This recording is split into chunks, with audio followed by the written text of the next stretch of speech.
ہمارے اناج تیار ہو سکے. لمٹ میں بارش کا ہونا، لمٹ میں بارش کا ہونا، لمٹ میں سورج کی گرمی ملنا، لمٹ میں چاند کی روشنی ملنا، لمٹ کے اندر رات آنا، اور سونے کے بعد اپنی نیند پوری کرنے کے بعد پھر دن کا آ جانا، اور ایک متعینہ مقدار کے اندر دن کی روشنی کا ہمیں ملنا، پھر رات کا آنا، دن کا جانا، دن کا آنا، رات کا جانا، پھر موسم سرما و گرما، سردی اور گرمی کے موسم اور بارش کے موسم، اور لمٹ، ہر چیز لمٹ. ہوا کا اتنی لمٹ میں چلنا جتنا ہم برداشت کر سکتے ہیں. زیادہ لمٹ میں آ جائے تو آندھی اور طوفان کی شکل اختیار کر لیتا ہے. ہزاروں لوگ طوفان میں، سونامی کی لہروں میں تباہ و برباد ہو جاتے ہیں. اندازہ لگائیے یہ سب کام ایک اندازے کے مطابق، اللہ تبارک و تعالیٰ کے نافذ کردہ قانون کے مطابق ایک لمٹ کے تحت چل رہے ہیں. اس لیے ماننا پڑے گا کہ اس دنیا کا چلانے والا بھی کوئی ہے. کمیونسٹ مانے یا نہ مانے، کمیونزم مانے یا نہ مانے، دہریہ مانے یا نہ مانے، لیکن مانے بغیر چارہ نہیں ہے. یہ آپ کو ماننا ہی پڑے گا کہ اس دنیا کا نظام چلانے والی کوئی ہستی ہے.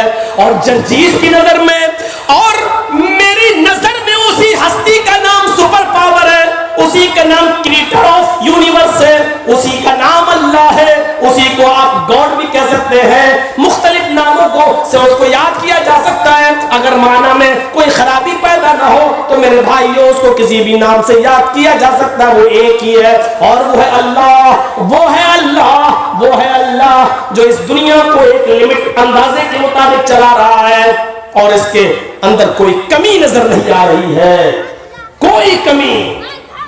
نظر دوڑاؤ، بار بار دوڑاؤ، آسمان کی طرف نظر دوڑاؤ.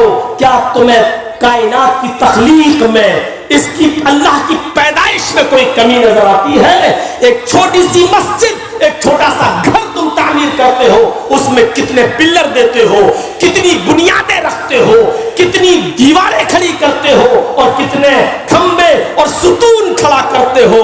لیکن اللہ رب العالمین کی بنائی ہوئی چھت پر ایک نظر ڈالو آسمان پر، جو بغیر ستون کے، بغیر کھمبے کے، بغیر اسٹینڈ کے وہ قائم ہے، اور ہمارے سروں پر نہیں گر رہی ہے، معلق ہے. اس نے ہمارے سروں کے اوپر آسمان کو بغیر ستون کے ٹکا رکھا ہے. یہ قدرت خدا بندی ہے جس کا کوئی انکار نہیں کر سکتا ہے. اور پھر ان میں جگمگاتے ہوئے ستارے، ان میں جگمگاتا ہوا چاند، اور اس میں جگمگاتا ہوا سورج، اور پھر سورج سے بھی اوپر ستارے، اور ستاروں سے بھی اوپر سیارے، اور سیاروں سے بھی اوپر کہکشائیں، اور ایک ایک کہکشاں کے اندر ایسی موجودہ، جس دنیا میں ہم رہتے ہیں 13 لاکھ دنیا، ایسی موجودہ دنیا جس میں ہم رہتے ہیں، ایسا موجودہ ورلڈ جس میں ہم رہتے ہیں، ایسی موجودہ دنیا جس میں ہم سانس لیتے ہیں، ایسی 13 لاکھ دنیا، 13 لاکھ دنیا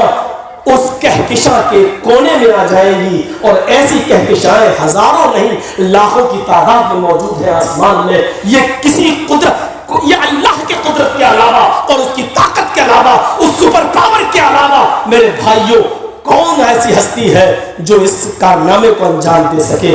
ذرا اندازہ لگائیے، آپ اندازہ لگائیے. الذین یؤمنون بالغیب، غیب پر ایمان رکھنے کا مطلب یہ کہ اللہ کو دیکھا نہیں ہے، لیکن اس کی کاریگری کو دیکھ کر ہمیں ماننا پڑے گا کہ اللہ ہے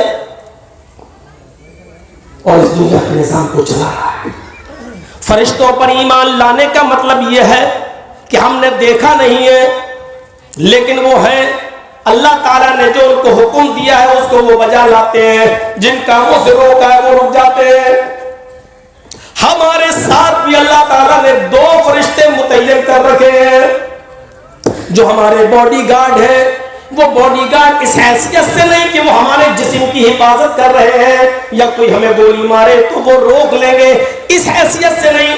وہ ہمارے باڈی گارڈ ہیں، ایک داہنے کاندھے پر ایک بائیں کاندھے پر. وہ باڈی گارڈ یہ کہ ہماری زبان سے جو لفظ نکلتا ہے اچھا نکلا تو داہنے کاندھے پر بیٹھے ہوئے فرشتے نے اس کو نوٹ کر لیا، اور غلط نکلا تو بائیں کاندھے پر بیٹھے ہوئے فرشتے نے اس کو نوٹ کر لیا. وہ تمہیں روکنے کے پابند بھی نہیں ہے. اللہ تعالیٰ نے اور فرشتوں کو تمہیں روکنے اور کرنے کے لیے نہیں بنایا ہے. وہ کوئی فرشتہ تم سے یہ نہیں کہہ سکتا چل نماز پڑھنے چل.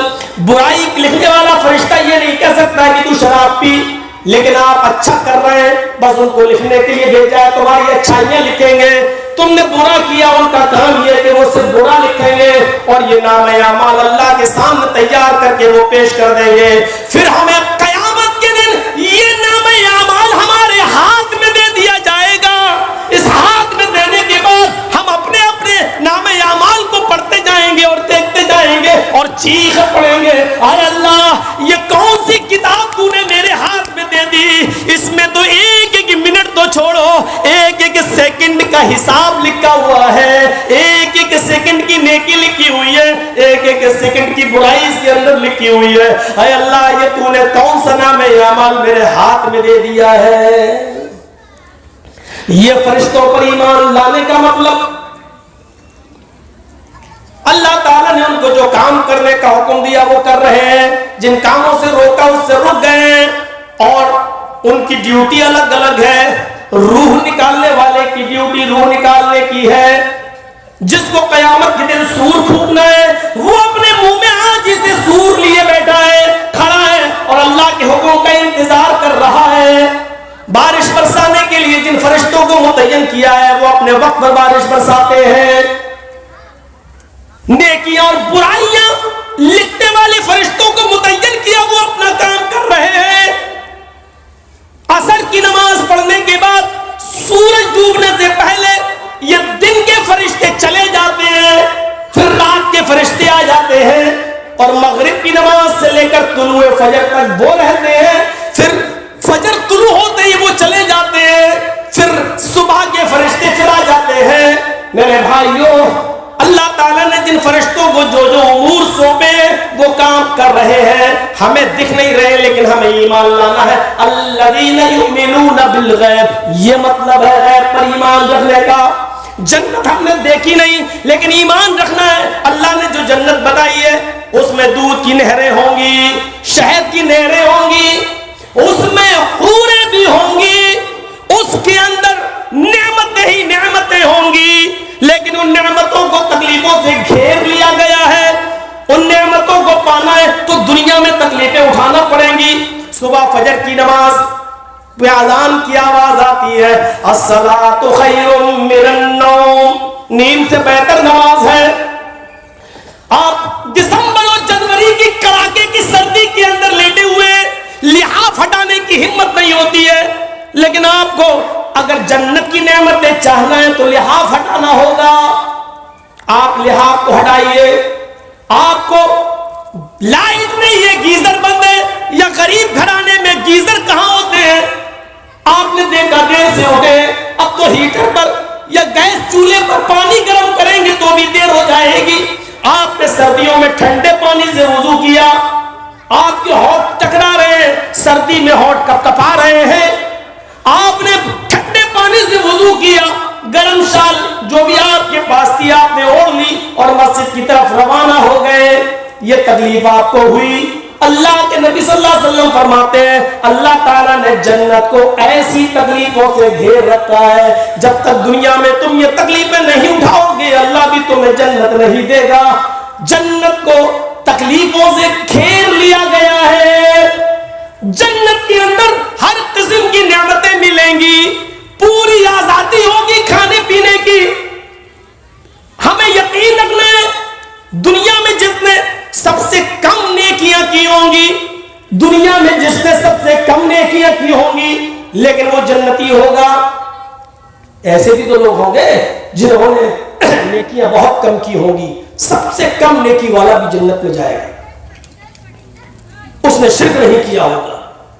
تو جس نے سب سے کم نیکی کی ہوگی، سب سے کم نیکی، وہ آدمی کو بھی جنت کے اندر جانتے ہو کتنی جگہ ملے گی؟ اس آدمی کو بھی جنت کے اندر جب داخل کیا جائے گا تو اس کو کتنی جگہ ملے گی؟ ایک گھوڑے پر بیٹھ کر، بخاری شریف کی حدیث ہے، ایک گھوڑے پر بیٹھ کر آپ سفر کریں، نان اسٹاپ وہ گھوڑا دوڑتا رہے، 100 سال کے بعد جہاں رکے گا، 100 سال نان اسٹاپ کہیں نہ رکے، 100 جہاں رکے گا 100 سال میں اس نے جتنی دوری طے کی ہوگی اتنی جگہ ایک آدمی کو ملے گی. یہ اس آدمی کی جگہ ہے جس نے دنیا میں سب سے کم نیکیاں کی.